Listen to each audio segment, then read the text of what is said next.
suggests that campaigns to boycott and target defence firms, particularly on university campuses, are based on misunderstandings.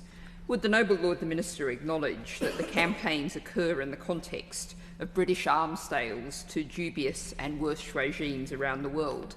Israel, of course, under the dark shadow of the indescribably awful situation in Gaza, but also notably, for example, Saudi Arabia, infamous for its internal human rights abuses, on the track this year to beat its own awful record of executions. Reprieve reports 241 to August 5. The slaughter it's linked to in Yemen, the abuse of women's human rights.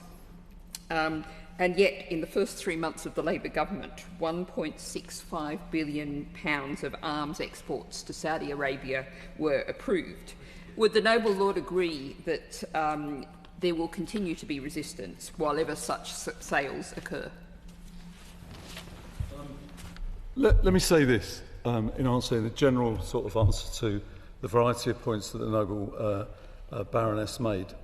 Of course, people can campaign against what they see as the arms trade. Of course, people can campaign against what they see happening in various places across the world. Of course, they can campaign about Israel. Of course, they can campaign about Saudi Arabia. Of course, they can campaign about a whole range of different things. What the document says, though, however, is that defence industry is a perfectly legitimate way of doing business in the country, and people like me and many others take the view that the stopping of people being able to offer jobs and opportunities to people at universities or in various other trade fairs, the inability of people to do that without fear of intimidation is not right either.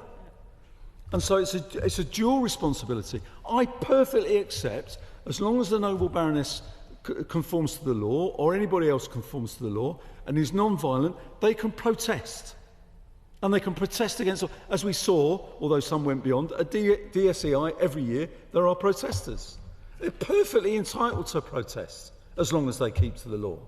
But so are people perfectly entitled to go to DSEI, to purchase defence weapons, to look and discuss with other people what more might be done to ensure that we have the equipment that we need. That's the only point I make. There is not a moral certainty on one side or the other here, and that's the point that I want to make. And I'm sorry to go on about this. It's the same with respect to whether armed forces can go into schools or whether they can to defence fairs and all of those things. Of course they should be able to do that. All of those things are really, really important. And so it's not a case of these people can protest, they can't. It's about people mutually respecting each other's rights to pursue legitimate activity.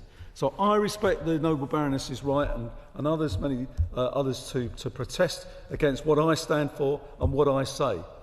But I also recognise that I, as many other people do, have a right to express the view that I've got as well. Yeah.